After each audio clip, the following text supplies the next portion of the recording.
जय गुरुदेव, जय महाकाल। और साधनाओं के क्षेत्र में साधनाओं की ही बातें करता हूँ। और आने वाली रूपरेखा किस तरीके से होगी आप लोगों को सारी जानकारी दे दी जाएगी। और मैं एक साधक होने के नाते सत्य को समझने की और सत्य को समझाने की चेष्टा हमेशा से करता हूँ। और मैं एक ऐसा साधक हूँ कि ना तो मैं अपने आप को महात्मा समझता हूँ और ना ही महात्मा बनने के फेर में हूँ। और ना ही मेरे गुरुदेव ने ये सिखाया है कि तुम महात्मा बनो। और एक बात उससे भी ऊपर की कि कहीं जाने की आवश्यकता नहीं है आपको। भगवान के लिए, साधनाओं के लिए कहीं भी जाने की आवश्यकता नहीं है आपको। आप जहाँ मौजूद हो वहीं अनुभव हो सकता है। जहाँ आप मौजूद हो वहीं आपको अनुभव प्राप्त हो सकता है। आप में इच्छा शक्ति हो, आप में संकल्प शक्ति हो और आप में सत्य को जानने की भूख हो, प्यास हो। और मेरा लक्ष्य है कि मैं व्यक्ति को त्यागी ना बनाऊं, महात्मा ना बनाऊं। क्योंकि मैंने जितना देखा है अपने जीवन में, जितना परखा है, मैं आपको कभी भी कल्पनाओं की बातें नहीं करता हूं और ना ही सिखाना चाहता हूं। मैं कोई व्यापारी नहीं हूं और ना ही मैं कोई सौदागर हूं कि आप लोगों को अंट संट बातें बताऊं और हवा में आप लोगों को झूला जलाऊं और आप लोगों को झूठे भ्रम में दिलासा रखूं। ऐसा मेरा कोई ना तो इच्छा है और ना ही मेरा ऐसा कोई संकल्प है।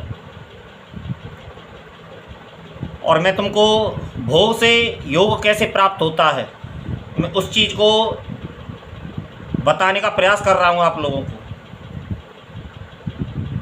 बहुत से लोग त्याग की बातें करते हैं और ऐसी ही बहुत सी अनेक बातें करते हैं कि भगवान को यदि पाना है तो भजन करो और लहसुन प्याज को छोड़ दो, मांसाहार को छोड़ दो, शराब को छोड़ दो, अंडा को छोड़ दो और ऐसे ही जितनी भी आडंबर है इनको छोड़ दो तो तुमको भगवान के रास्ते पर तुम चल सकते हो।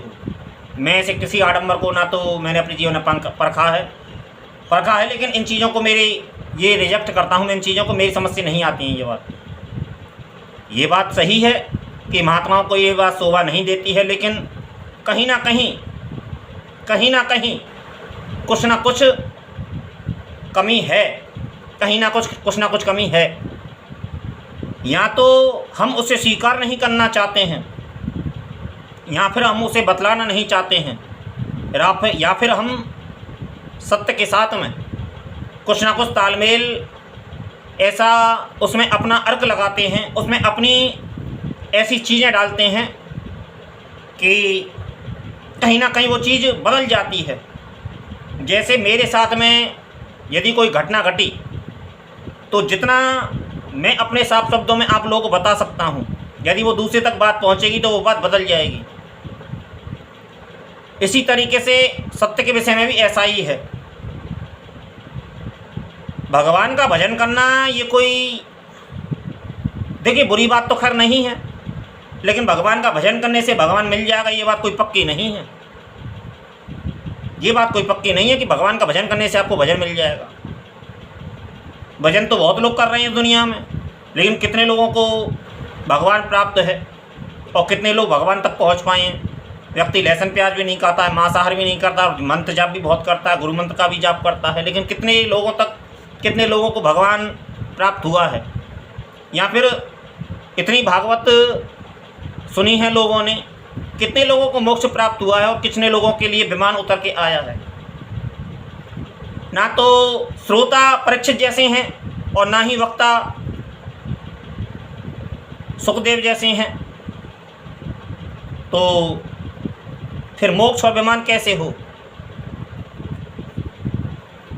मैं देखिए, ना तो किसी चीज़ की निंदा करता हूँ और ना ही किसी चीज़ का समर्थन करता हूँ। मैंने उन सारी चीज़ों को किया है अपने जीवन में जिन चीज़ों के लिए त्याग के लिए महात्मा कहते हैं, संत लोग कहते हैं। मैंने उन सारी चीज़ों को भोगा है, सारी चीज़ों को इस्तेमाल किया है और सारी चीज़ों को परखा है। कि किस में क्या कमी है, ये क्या दोष है, ये मैं बतला सकता हूँ, क्योंकि मैंने उस चीज़ को इस्तेमाल किया है। उनमें क्या गुण हैं और क्या दोष हैं। हम दूर से सुनी सुनाई बातों को कह दें किसी से तो ठीक है, सुनी सुनाई बातों को आपका अपने जीवन में प्रैक्टिकल क्या है ये एक अलग बात है। और सत्य को आपको बताने का प्रयास कर रहा हूँ, सत्य को आपको जनाने का प्रयास कर रहा हूँ, और जो भी आगे रूपरेखा होगी आप लोगों को बता दी जाएगी। जय गुरुदेव, जय महाकाल।